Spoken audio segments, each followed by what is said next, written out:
Welcome guys, today we're going to make a video about the Trickster Rogue, a level 7 Trickster Rogue, about the feats and the powers and why I chose these things for what I think is max DPS in a PVE build. Now to start off, we're going to go action advantage, 5 points in there for action points. There are additional action points for dealing combat advantage damage. Weapon mastery, increase your crit chance by 3%. You have cunning, ambusher, put 3 points in there, so you deal 6% more damage for 6 seconds after leaving stealth. You have endless assault, and counter powers deal 6% more damage, so I have 3 points in there. When you get to this point, you can put a point in any of these things, and I feel like I dodge roll a lot more than I need deflection because of the Paragon I chose. Also, I don't need maximum hit points, I don't really get hit as much. I don't care about reduced threat if you have a good tank, and this also, stamina regenerates, says 10% faster, which also has to do with your stealth bar. I'd rather dodge roll it. This is for at all times regenerates quicker. I'd rather have this one where you dodge roll and get it. I mean, you could choose this one, but it's only 2%. Even though this one's 2% too. Suppose if you wanted stealth quicker, you could choose both of those. I put 3 points in this. By the time you hit this area, you can put 3 points here and 2 points there, or vice versa. If I wanted damage bonus, like extra damage at all times, as opposed to just only my at-will powers do damage when someone's not targeting you. So I put 3 points here for 6% bonus to damage strength gives you, and then 2 points here. Your at-will powers deal 9% more damage to foes not targeting you. So I went with Whisper Knife Paragon. It opens up these three: Saboteur, Scoundrel, and Executioner. Now you might ask why I didn't go with Infiltrator, because I think Gloaming Cut and the encounter power you get for unlock for using Infiltrator, it didn't fit my playstyle.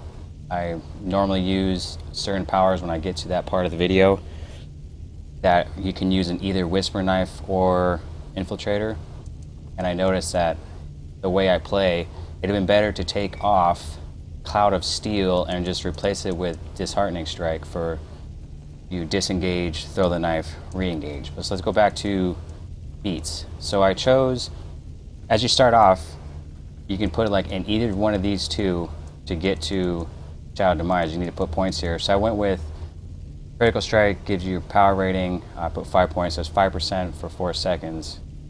Gives you power rating. As opposed to this, because I normally, since your stealth bar is regenerating the entire time, I normally don't go into stealth and attack. I usually go into stealth to encounter power to come out of stealth. So there isn't really a time that I'm just in stealth doing damage, which if you use at-will powers in stealth, you don't come out of stealth. But I always go into stealth to use an encounter power, and I'll tell you why. It's coming up here. Vengeance Pursuit, I didn't use this one because this one gives you all-around damage the entire time you're attacking. When you deal damage, your target takes 5% more damage for you for 6 seconds, so that's all-around damage as opposed to only in the encounter power doing more damage.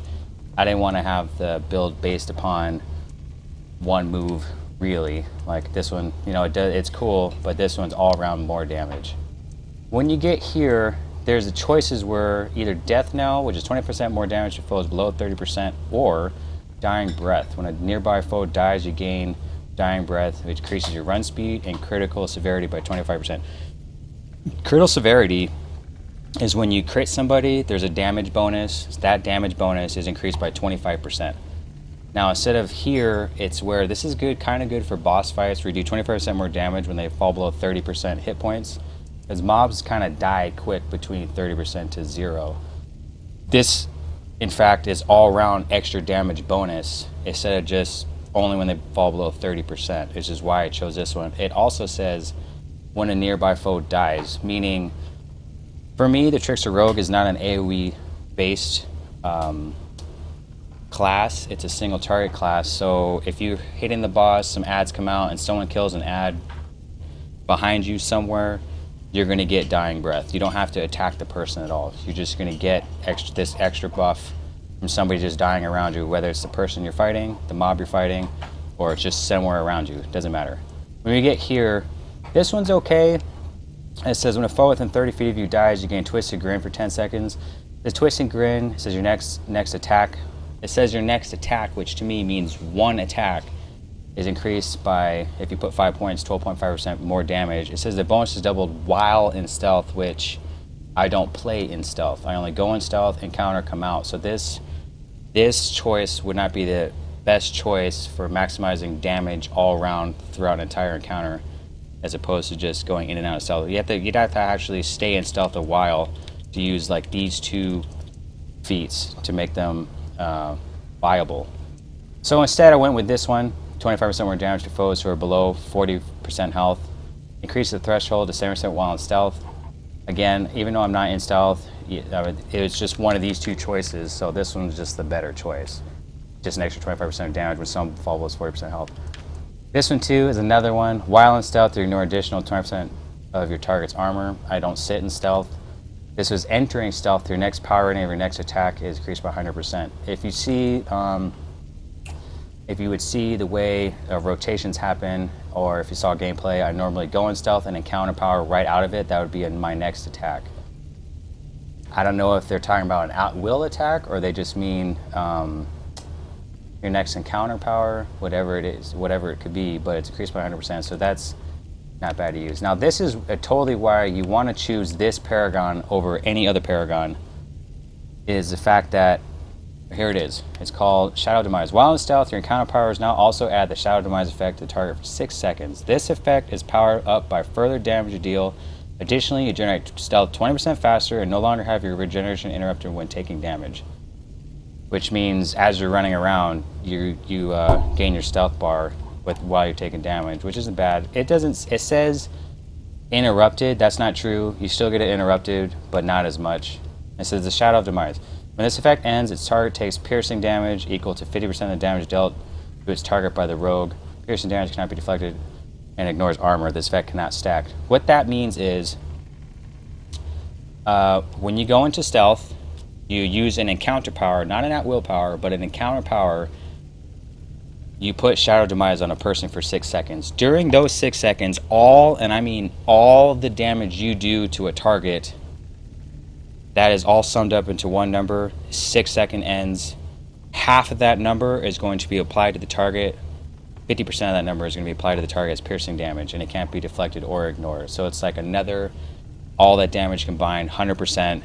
Cut it in half, boom, piercing damage. Let's go up to Saboteur Paragon, where I put the rest of my points. So their choices were, I was trying to get, I didn't like anything in here. It doesn't look like increases your damage, all around damage as you're fighting mobs and stuff. It just has a couple things like deflection, kind of like a defensive style play. So we came with here, entering stealth, reduce your cooldown by 10%. Again, when I enter stealth, it's usually to come right out with an encounter power right away to proc on Shadow Demise. So I don't use this one. I go with this one instead. Your at-will powers deal 5% more damage when your stealth meter isn't full. The way that I play, my stealth meter is never full. I go into stealth, I come out right away with an encounter power, and then it's recharged again. So I just deal 5% more damage all the time, pretty much. Then there's this one, activating daily power reduces your cooldowns to 15%. I'd rather go with this one. This one's cool. It reduces your cooldowns, which isn't bad, but I use this Hardening Strike. It's a little bit more group friendly. As it says, Disheartening Strike now also increases your damage against the target, which is all-around damage. And then it reduces the damage affected enemies deal to your allies, which is everybody else. So I do 5% more damage. There's a lot of times where most mobs do an AoE, a stun, a cone damage. You roll away, you throw the Disheartening Strike, you roll back in. You now do 5% more damage, and they deal 5% less damage for however long Disheartening Strike takes to tick out. I mean, I think it's like 1 tick every 2 seconds for 25,000 damage. So it lasts a while. Then, to move on, the last 5 points, it was, you could do this one. Attacks from behind your target have 5% increased critical chance. I don't normally sit behind my target that long. It's a lot of moving around. There's a lot of times you're in front of the target because you can't be behind the target because of like the tail. Like dragons especially, if you're behind it, like in the tail, you're just gonna get whipped. So I went with this one instead. If you damage a foe that recently died, you gain blood-soaked blades, which causes your attacks to deal 50% of your weapon damage as bonus physical damage. So you kill somebody, or you damage someone, and when they die, now your your attacks deal 50% more damage. So it's like more damage all around again for killing somebody. It lasts a little bit, so it lasts in between the time you kill someone to the next person. You'll have blood-soaked blades. That is my build using the feats section. Now we're going to go on to the power section, and I'm going to show you why I chose certain things. I normally run around with Sly Flourish, Dazing Strike, Lashing Blade. I use Whirlwind of Blades, Vengeance Pursuit, Disheartening Strike, Advantageous Position, Hateful Knives, and Oppressive Darkness. So we're going to go through actually from bottom to top and say why I use these things. So, Impressive Darkness, when you have a combat advantage at will, its counter power deals additional piercing damage to the target. So combat advantage is where you're standing beside a mob and someone's standing on the other side of the mob, and somehow that increases your damage, called combat advantage, is where you're on one side, an ally is on the other, you get a blue circle under your feet. Every time you at will or encounter power, you do additional piercing damage to target, which is just more damage, raw damage at all times. This is where it gets really interesting. Advantage position. For 2 seconds after leaving stealth, you maintain combat advantage and take 20% reduced damage from ranged attacks. If you notice, this is a class feature. This is why I went with Whisper Knife. It's only in Whisper Knife build. You can't get this active class feature in Infiltrator. So you leave stealth, yet you maintain combat advantage, and you get reduced damage from ranged attacks. The duration, I have 4 points in there. It's increased by, 8 seconds. So as you enter stealth, come out of stealth, no matter where I am, I will have combat advantage. Doesn't matter if I have an ally on the other side of the character. Doesn't matter if I'm in front of the mob. Doesn't matter if I'm behind the mob. I constantly have combat advantage every time I go into stealth and come out of stealth for 8 seconds, which in turn procs this Oppressive Darkness, which is piercing damage at all times. It's like I have this, turns into this, which, so I come out of stealth, 8 seconds straight, I have Oppressive Darkness as well, which is piercing damage. So it's just constant damage, raw damage, mostly at all times, with the feats I chose and the powers I chose. Hateful Knives as a daily, dashing towards your foe, which closes a gap if you rolled away, knocks them prone with an upward strike and hurl 2 daggers in before you land. This fearsome display leaves them shaken, and they temporarily grant you and your allies combat advantage. Again, use this daily, you gain combat advantage for 3+ seconds. I don't know how long the seconds last, but again, you have combat advantage again, which in turn procs this, piercing damage. So come out of stealth, piercing damage, use your super or your daily, I call it super, piercing damage. This is the normal build I run around with all the time. Sometimes I switch to Wicked Reminder as an encounter, but we're not going to go into that. Disheartening Strike, clearly this is the Paragon Power at will. Instead of using Cloud of Steel for a ranged attack, I go with Disheartening Strike. As you spitefully fling a dagger at your target's head, dealing damage over time and temporarily reducing the damage they deal to you. The power deals less damage in PvP. So I have the damage increased by 30%. They do, well, it says temporarily reduce the damage they deal to you, which is maybe it's 20%. I don't know. It doesn't say exactly what it does at rank 1, but we see at rank 2, 3, 4, it's increased. That's just so you can do the, it does a dot. See, mine does 23,000 damage. It does a dot on the target, which is damage over time. It doesn't do initially 24,000, but it's a good dot to roll in, throw Disheartening Strike dagger, roll out, do the Disheartening Strike, and roll back in. Vengeance Pursuit, I use this because you throw a dagger at a target designated for vengeance. While vengeance hangs above them, they deal reduced damage to all targets. As a follow-up power, you may reactivate this to break free of control effects. Blah blah blah blah blah blah. While you're stealth, mark your target vengeance does not break stealth. The follow-up power becomes a single target attack that breaks control effects and teleports your designated target, damaging and stunning them for a brief period. Okay. It says also dealing, it says right here, they deal reduced damage to all targets. Again, another group or single, think of it as a single group, that again, they do reduce damage to you. That always helps. And that's why I use Vengeance Pursuit. It also closes the gap and has a little AoE, and I'll show that on the dummy in a second. I use Whirlwind of Blades as my AoE as opposed to Bloodbath, just in case, because this one increases your power, which is all-round damage again. If I use this, because a lot of mobs are around, I can turn around, I have increased power for all my damage, as opposed to this one. This one's cool. It does pretty good damage, but you know, this one increases your damage, your power, depending on how many you hit afterward anyway. So this one does good. Bloodbath, if I was to do like an AoE style daily, but this one I think is a little bit better, but increases your power afterward for a little bit. Dashing Blade is one of the hardest hitting moves in the game, or for your Trickster Rogue. It says focus strength to one fierce attack, inflicting massive damage on your enemy.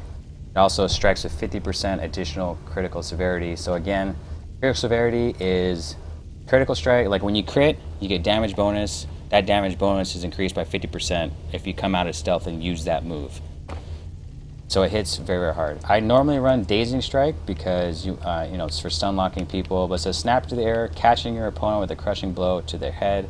The impact causes your opponent to be dazed for several seconds. And then if your stealth strikes in a large cone, dazing and damaging all foes caught in it. Really good for mobs, like a group of mobs. You can get them close together.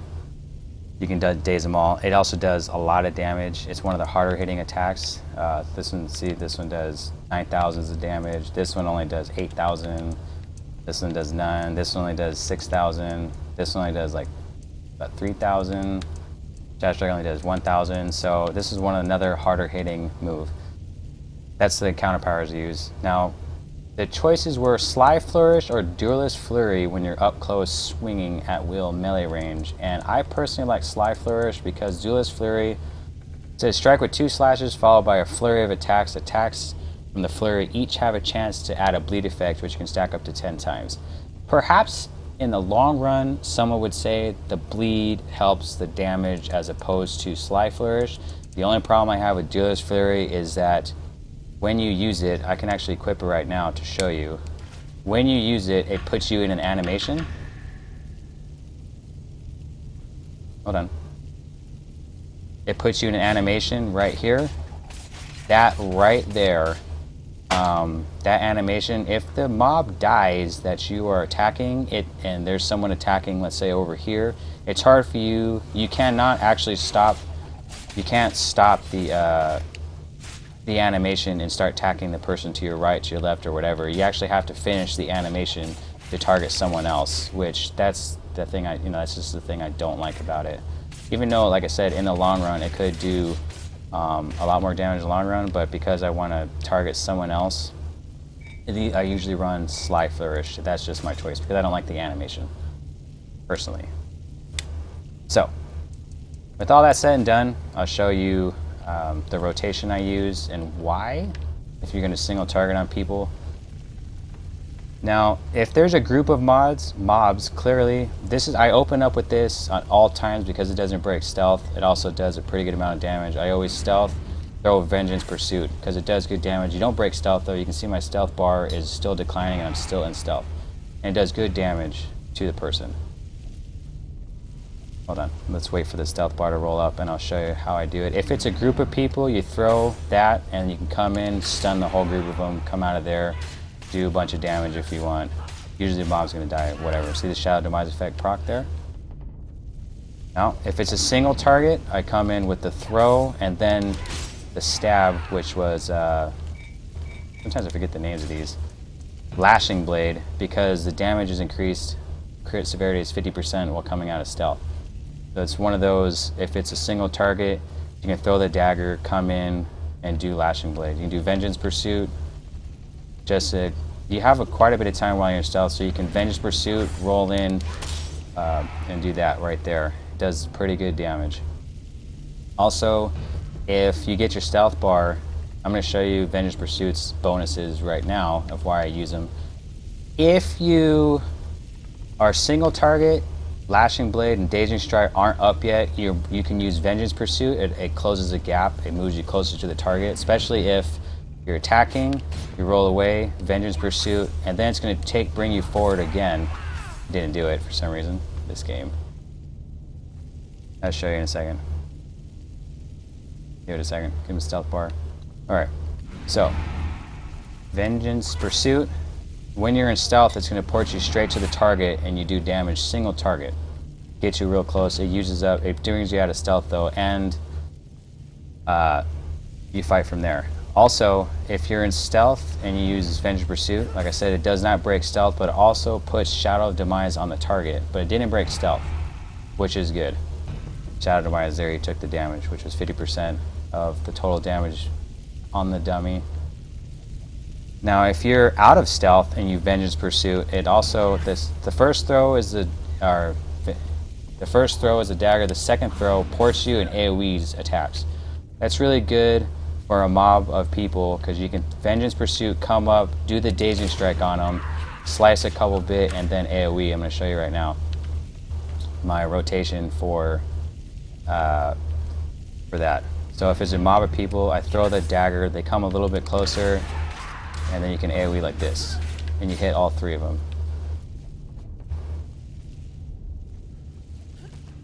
The AoE damage is pretty good.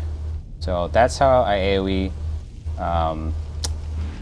for more than one mob. You throw the dagger, you stun them a couple times, and then hit Vengeance Pursuit again to do the AoE damage like that. Shadow Demise procs do a lot of damage, and there it is. And I don't know if it's happening, but it doesn't look like I'm getting advantage power coming out of stealth. Okay, so you see the blue on the ground? See piercing damage? So you can see it on the ground. I came out of stealth. I'm by myself. I have combat advantage bonus the entire time, and I'm adding piercing damage to the target as well because of oppressive darkness and advantage position. So that's it. That's my build for the Trickster Rogue. The powers I use and why, and the feats I use and why. The boons, I don't have to go through these. If you guys have boons unlocked, you can clearly see why you choose power over defense and such of those things. I mean, if that was really something, I could put it in the comments. If someone really wanted to know which to choose from for which stats you want to choose that's better for another stat, I can.